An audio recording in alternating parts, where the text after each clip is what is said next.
Манхваны маань гол дүр гүнгээ охин Рейнхард Ринке. Цаашаа Рейн гэд дуудаад явъя. Гинэ тухайн орохдоо тэрээр 15 жилийн өмнө нас барсан аавынхаа цогцсны өмнөөс ирнэ. 15 жилийн өмнөх рүүгээ буцчихаж. Артан зогсох энэ царай мут бол угсаа залгамжлах титэм танхүү Мишель Аланкис ажээ. Одоогоор бол Рейний маа сүйт залуу гэж явж байгаа. Гэхдээ гүн аав нь нас барсан тул түүний хэрэггүй гэж үзсэн ханхүү сүүгээ цуцлыг ивэ. Рейн 12 настайдаа ханхүүгийн сүү төсгүй болж титэмд гүн чимээгдэх болсон ч ханхүү мэдээж түн сэтгэлгүй байсан мөлий. За титэмд ханхүү титэмд гүн гэдэг нь юу гэсэн үг вэ гэхээр өв залгамжлаад удахгүй хаан хатан болох хүмүүс гэсэн үг. Нууц амрагтаа бол харин өгтөг байваа. Барьцаанд ирсэн охин болох төлсийн юм. Тэгэд нууц амрагтаа зориулан гаргасан шийдвэр нь иргэдийн бослого болон иргэн ирэхэд Рейний аав болох хөгшин жанжин гүнднийг тэдэндээ тэмцүүлэхээр явуулж. Нууц амрагаасаа харилцаагаа тасалж охиныг минь хайрлыг ивэл би таныг төлөө зүтгэе хэмээн дайнд явсан аав нь ийхүү авсан дах цогц зулаад иржээ. Харин одоо цагт ханхүү сэтгэл санааны нөхөн төлбөр гээд үржил шимтэй идлэн газар бас мөнгө өгье гэхэд нь манай хүн амийг амиар аавыг минь амны оронд нууц амрагийнхаа амийг өг гэвэ. За тэгээд бүр дургүй байвал өөрийнхөө амийг өг ханхүү минь гин. Тэрээр өмнөх амьдралдаа ганцаар зовж шаналан хөхтэй ахин нэг удаа амьдруулж өгөөч хэмээн ааваасаа болон бурхнаас үхтлээ гуйж. Ханхүү Рейнийг түлхэн унаахад манай хүн ч уурандаа шатан мөчөөгөө өгүүлхий сэлэн бариад араас нь дайрч ханхүүгийн хөлийг нэвт сүлбэтхвэ. 15 жилийн өмнө рүүгээ ирсэн Рейнхард Ринке ихүү өшөөгөө авч эхлэн хийсэн анхны үйлдэл нь ханхүүгийн хөлийг авах байлаа. Тэр цаашдаа яаж өшөөг авах вэ? Экс нөхрийнхөө галзуу нохойг номхотгосон нь гих уг маахва Жикем зохиогчийн ижил нэрт новелоос сэдвлэгдэн Жэгэ зураачийн гараар маахва болон бүтсэн нэр шигээ галзуу маахва билээ. Олон улсын фэнүүдийн дунд арай дэндүү хурц үйл явдлуудтай дэндүү токсик балай маахва гэх мэтээр хэлүүлдэгч бас нэг талаараа уншихад уйдаадаггүй токсик зохиолын блупринтүүдийн нэг гэдгээр алдартай. Энэ сонирхолтой маахваны эхний 15 бүлгийг өнөөдөр товчлон хүргэе. 2 сарын дараа Рейн маань ханхүү гэмтээсэн шийтгэл болгон гэр бүлийнхээ хамаагийн төрөнгөө авраалган өөр ямар шийтгэл авахаа хүлээн зогсоно. Ханхүүгийн хөлийг гэмтээж ахин дуртай бүжгэлж чадахгүй болгосон гэж бодхоос Рейн маань сэтгэл онгойж хамаг хүний өмнөөс дааз жаргалтай хичнээн инээд алтнаа. Ханхүү бол ёстой боож үхэх айдаж харин хаан аав нь овоо ухаантай. Ханхүүгээс болоод ийм их үмэн самунд игтлээ гэд Рейнийг арайч цаазаар авалгүй ээжийн төрсөн нутаг болох нэг бүглүү газар руу цөлөв. Жилийн 6 сартанд цас ордог маш хүтэн газар. Рейн ч өстой ахин дахин үхсэн ч хамаагүй тэр бүртээ та нарыг хараасаар өхөн. Ахин дахин амьд эргэж ирээд өшөөгөө авна гэж утсаар цөллөхтэй яв. Чавс Рейний маань үүслэгч байсан эмэгтэй түүний ганцаараа тийм бүглүү газар руу яаж явах вэ гэдний хөлсний цэрэг хөлссөн чинь өнөөх нь Рейнийг дээрэмдэх гэж оролдоод үгүй гэсэн чинь бүр аалах нь хөөе. За Рейн амьд үлдэх хэрэгтэй гэд хамаг юм өгсөн чинь өнөөх нь бүр заваангаар хүчрхийлэх гээд дайрч байна. Рейн уртаас нь хит 3 үг хийлэхэд нөгөө хөлсний цэрэг нь баг манай хүнийг алах нэ. Хүснээс нь зулгаад ширээд тийрч унгаад толгойг нь авахаар ойртов. Рейн ч ийм юмд үхэж болохгүй юмсан яан вэ гэж байхад нь тэр цэрэг гинт доочод өгнө. За манай хүнч боломжийг алдчихыг өнөөх цэргийг нэг мөр дуусгачгаад хартал нэгэн жаахан хүү тэр цэрэг рүү том боргоцоо шиг хатуу жимс шидэд ухаан алдуулсныг олж мэдв. Эхлээд тэр хүүг өрөвдөх шиг болсноо араас нь зэрлэг хүн байж мэднэ гэд болгоомжллоо. Гэтэл өнөөх хүү манай хүн рүү ухсгийж талаас нь сэлмийг нь гараараа барьж зогсоогоод хурууг нь яг тас хазлаа гэтэл хурууг нь долоож байдаг байгаа. Зүссэн шархыг нь долоож ариутгах байгаа гэх юм уу? Өөрт нь туслах санаатай л байгааг нь мэдсэнээ энэ шархацсан гарыг нь эхлээд дэмжлэх гээд хамууг юм авахта гүлэг гээд хараал урсгасан чинь чаавс өнөөх бэлтгэх шиг үүчин шууд дуудсан уу гэд арай ядан хэлв. Түрүүн бас Рейн хараал урсгасан чинь гараад ирсэн. Сайн ярьж чадахгүй тэгснэ өөрийнхөө нэрийг гүлэг гэдэг хараал гэж боддог байсан байгаа. Тэгэд ойртох гээд гараа өргөтөн зодох нь хэмээн бултаад л их зовлон үтсэн хүүхэд гэдэг нь илт. Өнөөхөө буруу зүг рүү явах гэсэн Рейнийг зөв завнд нь чиглүүлэн ийхүү тэд нилийн алхсны эцэст өнөөх зорьсон газар нь тэртээ харагдаж эхэлнэ. Шүн арай уулнаас буух дэмий байх гээд агууд хоноглож байхад хөөрхий хүү үгүй гэдгээс өөрөө мэдэхгүй. Бараг амтнаас дор уссан балчир амтан л байлаа. За ингээд тэд өнөөх тосгондоо ирлээ. Хүү бол хүнээс айдаг байрыг. Өстө тосгоны үдээр ч орж өгөхгүй. Яаж панаалддаг юм бэлээ гэж аваад талах зарж байгаа өвгнөөс 2 талах худалдаж аваад эргээд хартал хүү зүхтаагүй шүлсээ гойжуулчихсан зогсож байна. Хөөхөн Рейний заасны дагуу соёлтой гэлч нийдээд л. Тэд хөрхөн чихрээр хурж байгаа юм шиг зөндөө талах өгнө гэсээр тосон руу тэд хамтдаа орцголоо. Одооноос манай Рейн ерний тосооны феодал болж байгаа. Газрын эзэн, толгойлогч гэх юм уу? Орхот тэдний харшийн ажлыг хариуцдаг хижээл насны Сара гэх эмэгтэй өгтлээ.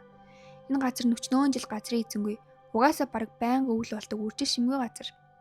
Рейний өмнө амьдралдаа салаад очсон лаг үржил шимтэй газраас нь огт өөр. Рейн маань ханхуг амьд байгаа цагт миний өшөө авалт дуусаагүй хэмээн яаж иж байгаад энэ газрыг босгох хүсэлтэй. Сара харин манай хүнд жаахан яозгүй. Угаасаа өмнөх эзэн нь эндээ ирдэг ч үгүй нийслэлээс ажиллаа идэг байсан юм гинэ. Одоо тэгэхээр чи ирчгээ томроод байх хэрэггүй гэсэн янзтай.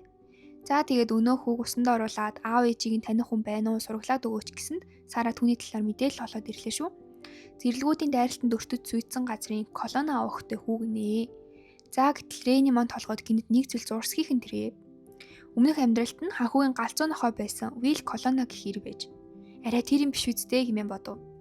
Галзуу нохой гэдэг нь Чингис хаан үнэнч жанжтаа нохой гэдэг байсан да. Ноход гэдэг байсан да. Тэрнтэй төстэй гэх юм уу? Тэгээд тэр Вил колоно нь галзуу мэт хүн алдаг болохоор галзуу нохой гэдэг байсан байгаа.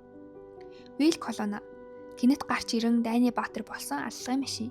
Зэрлэгийн ирлиз гэгддэг байсан ч Рейни мэдхийн дагуу тэр хааны будаж хүүхэд билээ. Будаж гэдэг нь гэрэлтээс гадуур хүүхэд гэсэн. Хаан нь олон жилийн өмнө умард нутгаар танилцаж явахдаа колоно гэр бүлийн бүсгүйг хөлгөнд болгосон нь Вилийн ээж билээ. Үүнийг нь мэдсэн хатан өөр өв залхамжлагч гарч ирэх ёсгүй гэд өөрөө колоно гэр бүлийг бүгдийг нь галтан шатаагаад тэр хэрэгийг зэрлэгүүдэд тогтчож. Харин олон жилийн дараа цагаан уст ханхүү Вилийг ордонд авчран өөрийн жанжинаа болгож Вилийн асар их ололт амжилт хаантаа үнэнж байдал нь түүний галзуу нохойг хочтой болгочихъя. Тэр үедээ ханхүүнд Вилли аавынх нь бутаж хүүхэд өөрийнх нь хойд дүү гэдгийг бол мэддэг гэсэн. Хагас дүү гэдгийг мэддэг гэсэн. Тэр үедээ Рейн уг нь өшөө авахар бослоход бэлтгэж байсан ч Виллээс тэндүү хайсандаа л зориг зүрх нь хүрээгүй. За харин одоо цагт хүүг Рейн усанд оруулж манай хоёр хөрхөн бонд хийгээд л. Энэ хүү үнэхээр Вил колоно мөн бол энэ удаад Вил Рейний тал бол өшөө авалтанд бүтчихэж мэдх юм. Рейний аав түнд Вил колоног өгөхөөр л ахин амьдрал бэлгэлсэн юм болов? Ийхүү тэрээр хүүг бэлгээлэм хэмээн нэрийдлээ. Вил хүү 16 настай ажээ. Шин тэжээлийн дутагдалд ороод л бүр жаахан харагдаад иж. Үүний хажуугаар Рейний санаа зовх зүйлс тусахгүй. Тосгоныхон цэргийн хүч зууж өрөхгүй. Иргэдтэй хахир өвлийг давах хүнс тарах гэтэл хүнсэн ч байхгүй. Бэлтгэх хүн хүч ч өрөхгүй. За тэгээд баяраар идэх тансаг зоог бол бүр хотлоо. Өмнөх амьдралдаа байсан газар нь бол 3,000 зэрэгтэй жил бүр хэдэн зуугаар нь үнэтэй хевс торог дурдан хэрэгэлдэг тийм баян нутаг байж. Ийм байж яаж өшөө авалт амжилттай бүтээнэ хэмээн Рейн маань үе үе ихт ирнэ. Вил баг багаар бичиж хэдүү бас хэлж сурчээ. Бас Рейн ирсэн газартаа асар муу нэртэй учраас Вил багшлах хүн ч олдохгүй байгаа. Угаасаа аавыгаа алдаад нөхрийнхөө хөлөнд хутгах зоочсон хүнийг чинь нэг цайнаар ярихгүй л ахalta. Бичиг үсгийг би зааж чадагч тулааны урлыг зааж чадахгүй хэмээн түүний санаа зовж байтал сайн хүн санаагаараа гихчээр нэгэн ир ирхэн тэрээ. Рейний багын найз шилдэг дайчдын нэг болох Дитрик. За удаан уулзаагүй хоёр бөөн нус нулимс болох үед энэ мааханы яг анхны токсик харилцааны цухас юм гарнаа. Энэ Вил бол угаасаа Рейнд тасаад байн ингэртэн байж ах санаатай. Тэгэд өнөө хоёрыг ийм дотны хаяг хараад илт хардаж муухай харж эхэлнэ. Дитрик бол Рейний багын найз, аавынх нь хамгийн итгэмжит зэрэг байж. За тэгээд бүр цагтаа Рейн маань Дитрик сайн байсан гин хөөе. За тэгээд Рейн маань бодноо. Нийслэлээр нэг үмэн шугантай бүх хүн ханхуугийн ай талыг харж байгаа энэ үед над дээр ирнэ гэдг нь учиртай л гэж. Тэгсэн манер гэрээ орхин тэрслүү болон байж ийш ирчээ. Манай Рейний аав Жанжан тэг гүнтэн байсан да. Тэгэхээр ид хөрөм гэж тамдаггүй их. Бас маш их цэргийн хүчтэй байсан гэсэн үг. Гэтэл тэр бүгдийг нь ханхуу аваад өстө дураараа дуургиж байгааг нь. Тэгээ Дитрик харж тэслэн үрээд ирчээ. Рейнд үнж байж энд амьдрахаар ирсэн гэсэн үг лээ. Тэгсэн чаваас тавхан харуултаа ийм бөглөө газар ийм сайн дайчинд хийх юу байх вүлээ дээ. Гэсэн Рейн маань хурдан сэтгэж Гястунд Вилд хичээл заах ажиллаж хатглаа. За өнөөх Вил дээр ирээд тэднийг танилцуулах гэтэл мань хүүгээ харж байгаа царай энт нь гоёо. Дитрик танилцах санаатай дэрэгдэн суудал Вил шууд зогтчихсан тэр.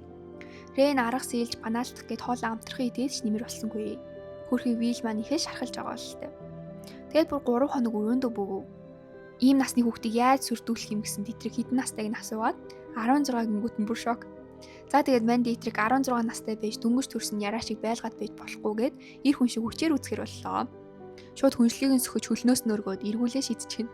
Тэнгүүтээ багталтай гिच нь 18 настайд маань Рейнхард надад гэрлэх санал тавьж ийсэн энтергээд Вилийн хамбуур буцалчихв. Ийхүү шартай Вил маань зүүн багшийн гар дор орвоо. Багада Рейн Дитрик төстэй айхтарсан. Түүний хувьд цагаан морьтой хан хүн л байж. Ингээд Дитрик ир хүнтэйгээ уулзраа алах арга тустай байдаг гэсээр хүчээр түүний бэлтгэлийг эхлүүлв. Рейний амийг аварна гэдэг нэр төрийн хэрэг. Харин чи тийм нэр төртөө хүрэхээр амтан биш байна. Би чамайг тийм хүн болгоно гэсээр хатуу ширүүн сэлмэн бэлтгэл эхэлнэ. Вилч өдрөөр өсөж Дитрих бусдын хайрыг ихээхэн татаж, Рейн харин тэндээ тассаар. Хүчээр үтсний ачаар Вилч илүү дээр ярьдаг болжээ. Дитрих үнэхээр сайн багшилж байгаа болтой. Тэгснэ хөөрхий Вилийн үсийг нь хачаа юм шиг болгож тайрч марьж шоглоостой. За тэгээ Рейн тэрийг нь засаж гэн гэж цэрэг засалчиг юм хийгээл. Манай хэд бол хоорондоо их хөвгөлтэй. Гэтэ одоо нэг асуудал байгаа нь энэ газар махч гэж бараг олдохгүй, шим тэжээлэх хоол огт байхгүй байлаа. Дитрих харин санаачлаг гаргаа анд явж түүндээ Вилийг дагуулж явахаар болов. Рейн ч өстө жаахан хүүхэд анд дагуулж явлаа гэд ууралж исэн ч Вилч би жаахан хүүхэд байха болсон гэхтэн бууж өгөн тэднийг явуулна. Вил тэр оройноо шүдээ угаахгүй зогсоод байхаар нь Рейн очиод шүдээ угаадаггүй хүнд дургүй энтергээ тоглосон чинь Вил өстө дуулууртай гэж угааж байна. Рейн бол бараг жаахан хүүхэд шиг л харцаад байгаа. Гэтэ нөгөө Вилний өстө ичиж улаагаад манайхаар бол крашлаад байгаа юм уу да. Рейн Дитрих Вил нар нэг өрөөнд Рейн үлгэр ярьж өгч Вилийг унтуулчаад Дитрихтэй яриа өрнүүлнэ. Гэтэл бид нэг сонирхолтой зүйл мэдэж авнаа. Рейнийг ч аав нь 4 настай байхад нь гудамжнаас өргөж авч гэж. Тэгэд гүнтэн Дитрихийг харьяат гэр бүлийнх нь хүү гэж голлолгүй өөрийн хүү шигээ өсгөж Рейнийг хамгаалж явахыг захидаг гэж. Тэгээд Дитрих ааваасаа сурсан зүйлээрээ энэ хүүг өргөмөл хүү шигээ хайрлах гээд байгаа юм уу? Тэгэд ч болов аавыгаа мартаж чадна гэвэл мартаад урагшаа хараад амьдр гэвэ. Рейн бол өшөө авалтандаа сохорчихсон. Хизээч мартаж чадахгүй л гин. Дитрих Рейнийг үнэхээр алсын хараатай даа эсвэл азтай даа энэ хүүг олсон юм уу? Тулдахтаа өстө мангас шиг гэдэл Рейн бол угаасаа галт санаатай штэ. Сэлэм хугалсан, ийм хүчтэй болсон гэснийг сонсоод бөөн баяр. Маргааш нанд явсан 7 ир аврах том цаа буг барьж иржээ. Толгойг нь бүр Вил таслсан гэд. Тэр өвөл нь 2 удаа цасан шуурга болж хідэн хүн хөлдөж өгсөн ч харьцангуй амар тайван байлаа. Рейн энэ үеэр өмнөх амьдралд нь гарч байсан том галыг бодоостой. Одоогоос 3 жилийн дараа намагт томоохон гал гарч яагаад тэгж томорсон шалтгаан нь газар доор нь байх хүлрээс болсон байж. Навч шороо байгалийн эрдээс нийлээд тийм шатамхай түлш болсон гэсэн үг. Одоогоор бол тэр хүлрийг хинч мэдэхгүй. Рейн харин түүнийг нь зарж боловсруулвал асрыг хөрөнгөтэй болж болно гэж бодсоор. Гэхдээ тэр намаг нь Рейний эзэмшлийн газар биш. Яаж олборлолт хийх хэрэгтэй болохоо олж чадна. Нэг өвлийн дотор Вил маань ир өсөж эсгий сунна гэдэг шиг л яг л өсвөр насны хүү болжээ. Дитрих Рейнийг дуудуулж л дээ. Вил тэрийг нь дамжуулахдаа доош харж гудаасан шигээ хэлнэ. Рейн түүнийг өөртөө итгэлтэй ярьж байгаа хүн рүүгээ харж эргээдэл. Вил нилээн сайн ярьдаг болсон ч хүнээс санаа зовдөг бүрэг хിവэр. Бас Дитрихийг хүндлэлийн үгээр таа гэж ярихт нь Вил чавс гомдоод өмөлцөөд Дитрих өвөлжин Вилийг бэлтгэлийн талбай шүүсийг нь шахжээ. Дүн хүүтнэр хаяа Вилийг өрөөндөө оруулж дулаахан унтуулахад нь Дитрих гаж донтон гүнж гэдэг нэртэй болмоор байна уу гэж уурсаар. Манай хэд бол адал явдалд үрэн л байгаа юм байна. Рейн тэгчгээд бас эвгүй өргөн мөрцгэжтэй болсон, царайлаг болсон гэд Вилийг дотроо эр хүний нүдээр ч юм шиг бодоостой. Гэтэ ерөн заяа уншигчид энэ манхваны хамгийн controversial буюу асуудалтай гэх юм уу юмыг нь жаахан хүүхэд эргүүлсэн найрсна гэдэгт. Одоогийн нүдээр харахад тийм ч гэлээ энэ цаг үедээ бол асуудал биш байхгүй юу? Хүмүүс 13 14 хүүтэйг гэрэлдэг байсан үед 17 той хүнийг 20 гарсан ихч царайлаг гэж бодлоо гэд нэг гаж зүйл биш. Тэр үедээ тэгэхээр одоо 13 14-ийг нас бий хүрсэн гэж боддог байсан. Тэгэхээр тэр асуудал одоо бол өөрчлөлөө мааханых нь хувьд тэндүү имзэглээд авах хэрэггүй шүү гэж хэлмээр байгаа. Тэгж агаад Вилийн хүмсгэн дээр байдаг сорвийг сайтар харсан чинь өмнө амьдралдаа Вил колоногийн хүмсгэн дээр харсан сорв яг мөө. Ингээд Рейн энэ хүү Вил колоно мөн гэдэгт бат итгэжээ. Тэгэд дэндүү ойрцчихлоо гэд холдоход нь Вил ойрцсон ч зүгээр гээл. Тэгэл Вил бүр Рейнийг тэрвэрч Рейн ч их юм бодлоготой чангаас чанга тэрвэрлдэв.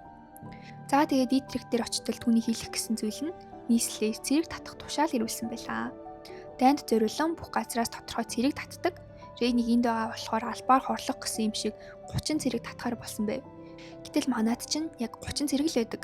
Тэгээд бүр нэг албан ёсны хүлэг баатар хүссэн гэхээр Дитрих маань бол заавал явахаар болсон гэсэн үг. Газруу цэрэг явуулж хэрвээ явуулахгүй бол мөнгө явуулж болдог. Гэтэ манад ямар юмныхон мөнгө байх вэ дээ? Хавар уулнаас Араатай аймтад ихээр орж ирэх тул яах аргагүй харуул хамгаалт хэрэгтэй байдаг. Тэгэд хөрш нутгуудаас тусламж гуйвал яах бол гэсэн тэднээс болоод хөрш нутгуудыг нь хавчиж шахаж байгаа болохоор хинч туслахгүй тодорхой. Хажуудах нэг нутгаас нь л бүх цэргийн талыг байгаа 2 хүлэг баатрыг нь нэхэж Рейнд тусалчихъя гэдэл тэгж аахгүй юу.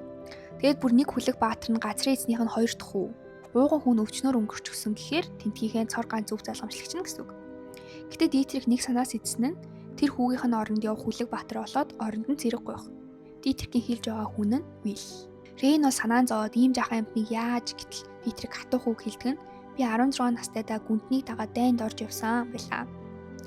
Дитрих Сара хоёр Рейнийг ятхан Рейн жаахан эргэлцээр Дитрик бол Рейнийг яа харахгүй сэтгэл зөөлөн байна. Ингээд байвал өшөөгөө авч чадахгүй юу гэж байтал Рейн бүр түүний цаатахыг харчихсан. Виллийг өгөөд оронд нь 15 цэрэг намаг газар авъя гэвэ. Өнөөх өдөртэй намгийг. Тэрхэд анд явж явах үеэр нэгэн зүйл болжээ. Дитрик одоогийн бидний хэлдгээр токсик маягийн тийм бурхтын хайрын төхийг ярьж өгч л дээ. Гэтэл Вилл хүчээр чамаагүй өөрийн болгосон нь ялан нэтэр гэд Дитрикийн санааг жаахан зовоож. Тэгээд Дитрик Рейний талаар яриад байгааг нь ойлгоод Виллээс болгоомжилдог болсон гэхүү дээ. Тэгэд Виллийг дайнд авч яваа бас нэг шалтгаан нь Рейнхартыг хамгаалах. Ингээд тэд хөрш нутагтай тохиролцсон дайнд явуулах цэргүүдтэй Рейн өөрийн үнэт зүйлээ заран шан харамж өгч явуулахаар болов. Ээжийнх нь өгч байсан үнтэй цайтай зүйлс гэлээ тэр нь. Сараач Рейнийг харах нүд нь өөрчлөгдсөн айтай түүнийг хүндэлдэг болж. Одоо харин энэ асуудлаа Виллд тайлбарлах л үлдлээ.